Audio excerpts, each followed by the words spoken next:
Okay, friends, we have something totally different here. So, if you can count strings, if the video is good enough, you're probably already onto it here. So we have a converted 14-inch viola. It's made into a 5-string, and we're handing it over to Catherine to see what she thinks.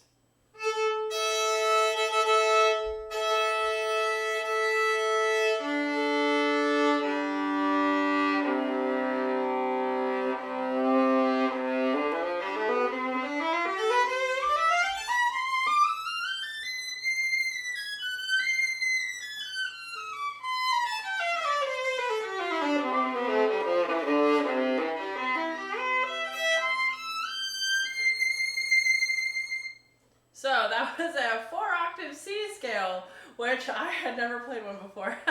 That's so cool. I personally, I love 5 strings. I love 5 strings. I think the more strings, the better.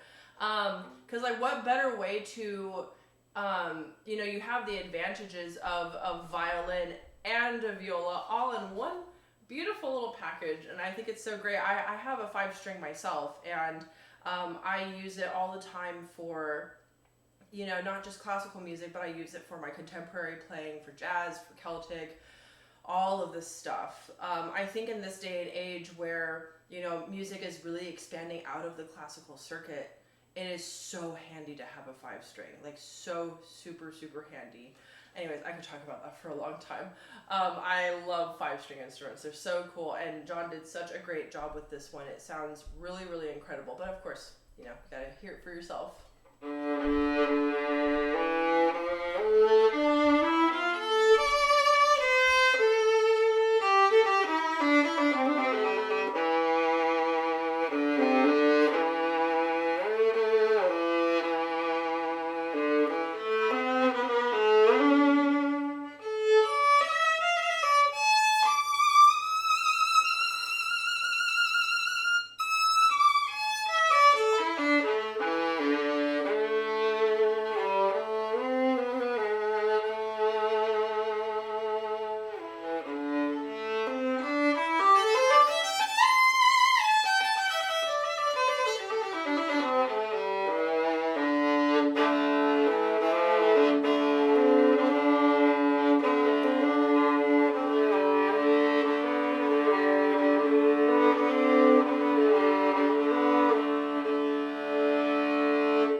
Those are just some noodles. It's not an official song, although I did throw in Copperhead Road just a little bit for a second there.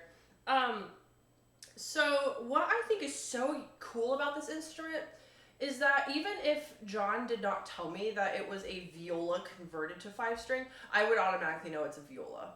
It has the tonality of a 14-inch viola, which the initial reaction might be like, oh, a 14-inch viola, because they generally don't sound very good because they're just small, and violas need the bigger size in order to project the sound. This one, I remember when I played it as a 14-inch viola, it had a very lovely sound to it, despite its size. It had a lovely tone, and I really enjoyed playing it. And it was like kind of just like the perfect viola for a violinist who wants to do violin and viola.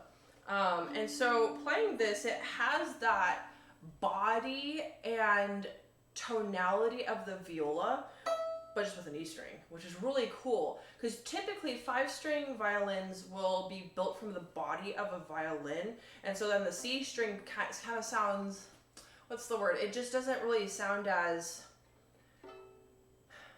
thick, I suppose, is the best word that I can come up with right now. But this one has a very, very lovely deep C string on this instrument, and I also, here, let me get a little closer to the camera.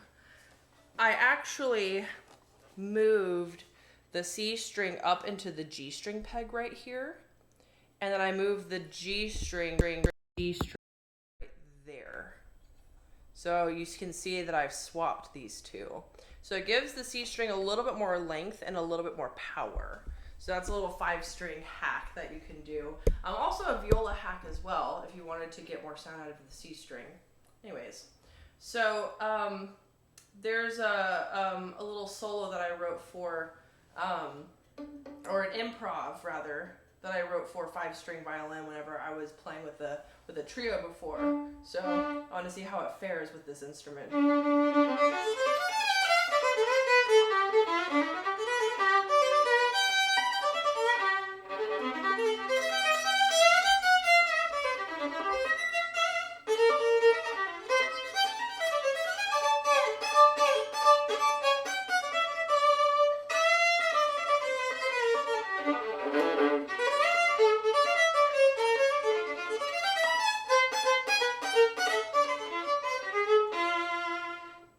So, with the with the adjustment of the bridge that I asked John to shave the bridge just a little bit on the C, you have easy access to every single string.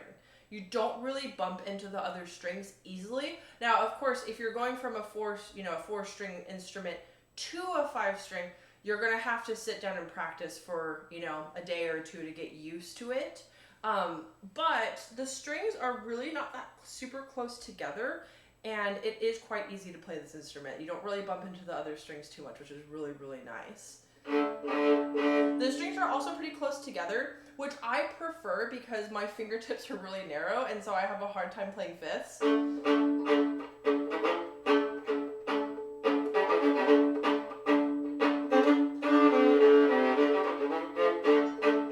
I can finally play fifths in tune, which is really nice.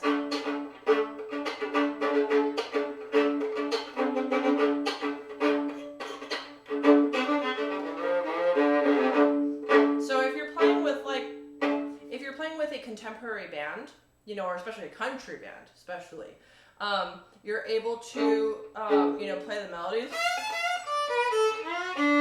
but you can also play bass line with the added C string, which is so cool.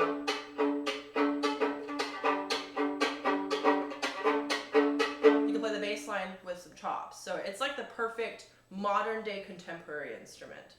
Now, of course, I could talk for a long time about this, as I am pretty obsessed with 5 strings. I love 5 strings. I also love 6 strings, and I have seen and played a 7-string instrument before, which is so cool. It's a story for another day. But I love 5 strings. They're so useful. I have played it in my Celtic groups, in my jazz groups, my fiddle groups. I've played a 5-string in all of them, and it is just the most useful instrument for a modern day violinist. But you gotta come out and try it yourself.